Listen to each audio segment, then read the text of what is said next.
Hello there. My name is Rowan, and I'd like to bring you on a little trip around the world.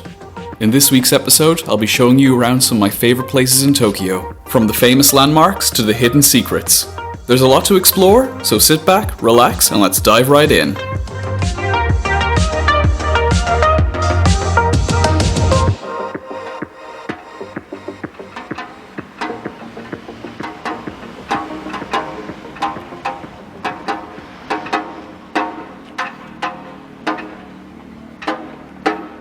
It's 8 o'clock in the morning, and the sound of drums echoes over the world's largest city. 3 times a year, in January, May and September, a musician climbs to the top of a tower and beats the Yosei Daiko, announcing the start of a very important tournament. It all began in a 1,400-year-old book called the Kojiki, a chronicle of historical accounts and ancient myths. It describes a wrestling match between 2 legendary spirits, Take Mikazuchi, the spirit of thunder and swordsmanship, and Takemi Nakata, the spirit of wind and water. After a long battle with plenty of grappling, Take Mikazuchi crushed his opponent's arm and claimed ownership over the islands of Japan. Today, memories of this story live on in Japan's national sport.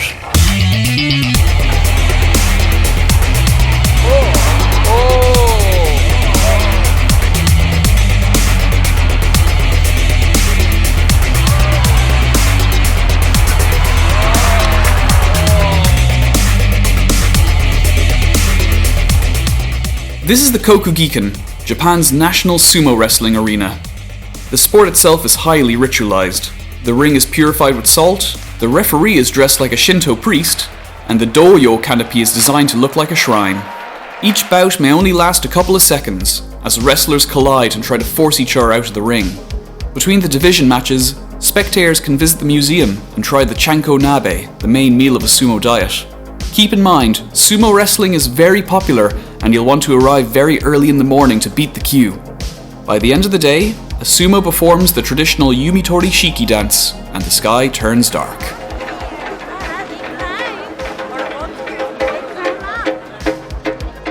I mean, it makes sense for a sumo tournament to be held here, because this is where the modern city of Tokyo began, where the Sumida River meets Tokyo Bay. Back then, the city was called Edo, and by 1720, it was already the world's most populated city. During the Meiji Restoration in 1868, the name of the city was changed to Eastern Capital, or Tokyo. These neighborhoods along the Sumida River are some of Tokyo's oldest. It was home to Japan's most famous artist, Katsushika Hokusai, the man who painted the Great Wave off Kanagawa. This is his drawing of the famous Nihonbashi Bridge. Though the original is now long gone, a replica has been built inside the Edo-Tokyo Museum, conveniently located right next to the sumo arena.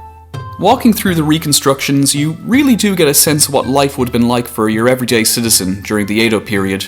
Kabuki theatres, Terrakoya schools, and the typical Nagaya-style housing districts. The museum is currently being renovated, but it'll open again in 2025. For sunset, there is no better place to go than Tokyo Skytree, the world's tallest freestanding tower. From the Solamachi shopping complex at the base of the tower, visitors can take an elevator 350 meters into the air.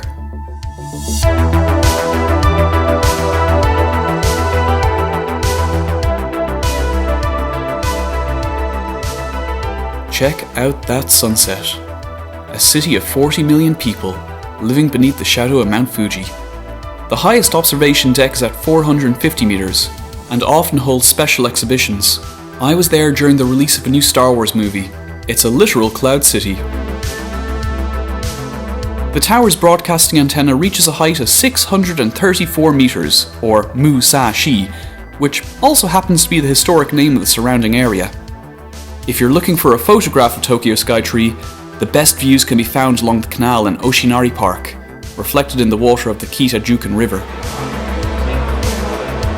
On the other side of the Sumida River is the Kanda Canal, which flows through the neighbourhood of Asakusabashi. Over here, you'll find a lot of yakitabune, a kind of traditional Japanese houseboat.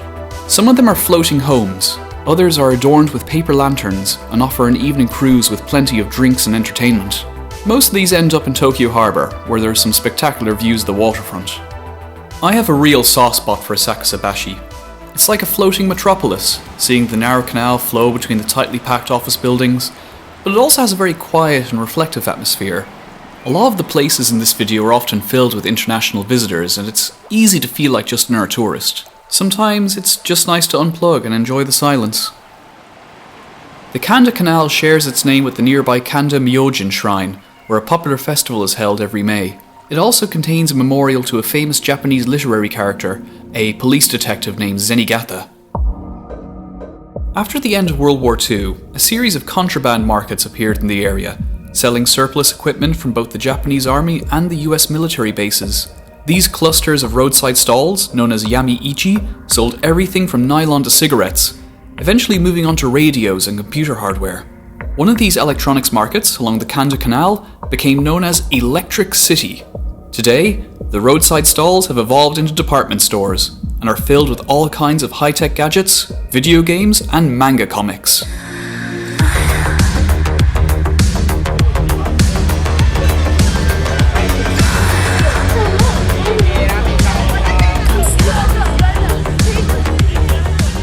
Akihabara, paradise for geeks and anime nerds. If you've come looking for state-of-the-art hardware, try Radio Center and Yodobashi Camera. If you're an anime geek looking for expensive collectibles and action figures, try Mandarake. Personally, I come for the various arcades, or game centers as they're known in Japan. They're filled with all kinds of futuristic cabinets and simulators, stuff you won't find anywhere else in the world.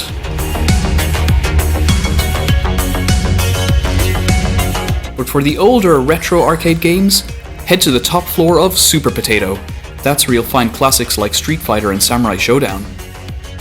Akihabara has plenty of bizarre restaurants, like cosplay bars and maid cafes, where the waitresses will often dress up as their favourite anime character.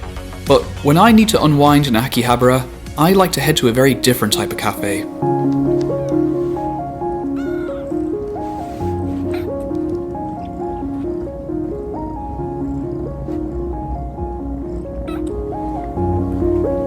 While Akihabara specialised in electronics, the area around Okachimachi Station was where the US Army surplus goods were sold. Today, it's one of Asia's best open-air markets, Ameyoko, more commonly known as Ameyoko. It has a fabulous atmosphere, and some of the fishmongers offer a great seafood lunch. I'm particularly fond of unadon, that's grilled eel with a kabiyaki sauce. If you need a break from the crowds, I highly recommend checking out Tokudaiji. It's a tiny Buddhist temple, nestled between the bustling streets.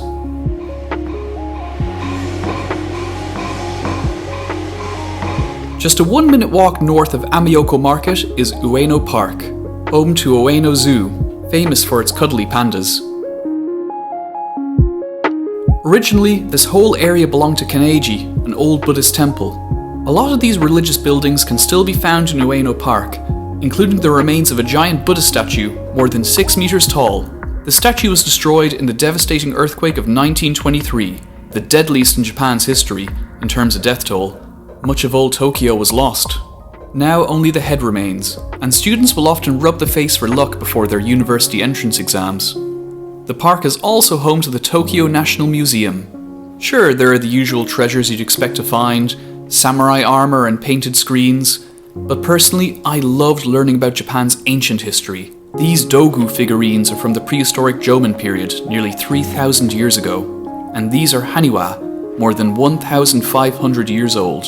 These terracotta clay figures would often guard the tombs of ancient kings. Of course, there's also the museum's collection of samurai swords, including the world-famous katana and its shorter cousins, the tanto and wakizashi. This sword was forged more than 700 years ago by Goro Masamune, the most famous blacksmith in Japanese history. Now, in my opinion, no visit to Tokyo would be complete without an afternoon in Asakusa. See, in the old days, the city of Edo was divided into two areas: the affluent upper-class Yamanote, where the circular Yamanote train line gets its name, and the working-class Shitamachi. Asakusa is said to be one of the best examples of a Shitamachi area, with plenty to see and do. There's the Sumida River Park, where a 400-year-old firework display is held in July every year. To the north is the Imado Shrine, with its Maneki Neko cat sculptures. Then there's Hanayashiki, Japan's oldest amusement park, more than 150 years old. Beside it is Hatsune Kouji Alley, with bars and restaurants hiding beneath a leafy canopy. Nearby is the Plaza of Stars, Tokyo's answer to the Hollywood Walk of Fame, where you'll find handprints of actors like Toshiro Mifune and Takashi Kitano. There's also a free observatory on the top floor of the Asakusa Tourist Information Center. You see that gold flame, the one that looks like a lump of yellow earwax? That's the headquarters of the Asahi Brewery. You'll also get a sweeping view of Asakusa's main attraction and one of Tokyo's most famous landmarks, Senso-ji Temple.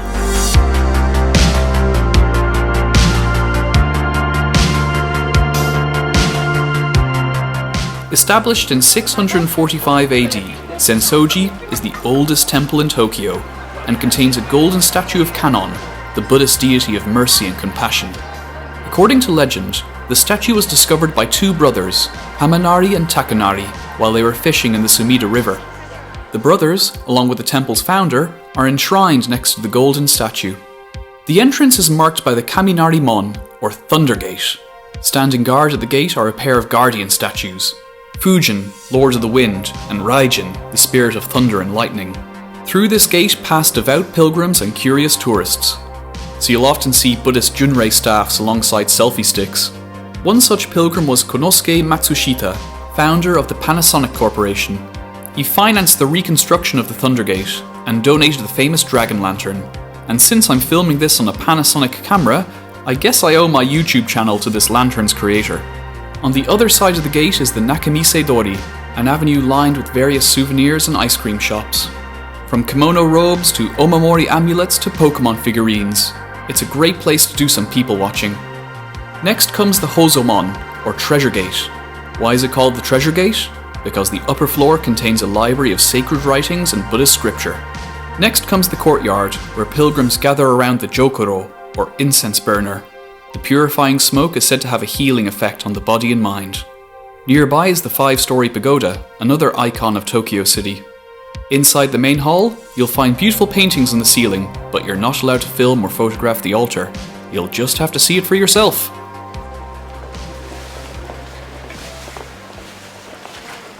First-time visitors may wonder why the buildings look so new, and the answer lies in one of the most traumatic events in the history of Tokyo. Senso-ji Temple was destroyed by the United States during World War II, on the night of the most destructive air raid in human history. Hundreds of thousands of civilians were killed, including the men, women and children who had gathered in the temple. Yet Tokyo's story is one of rebirth and revitalization. The temple was rebuilt in 1958, and to celebrate the reconstruction, the Golden Dragon Festival was established. The Kinryu no Mai, as it's called in Japanese, is held in March and October every year.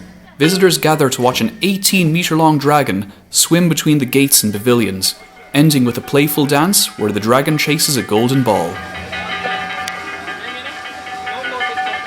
The dragon is strongly associated with Kannon, the deity who watches over the temple, and the song the musicians play is a melody praising the Kannon herself. But there's another important thing to note. The temple's full name is Kinryuzan Senso-ji. When translated, it reads, the Asakusa Temple of the Mountain of the Golden Dragon. When the dance is over, make sure to rub the dragon's beard for good luck. Of course, this is all just a tiny part of the world's largest city, and we'll be back again soon to explore another part of Tokyo. So let me know in the comments if there's somewhere in particular you'd like to see. Thank you so much for coming along with me. Don't forget to click that like button and subscribe for another adventure. See you next time!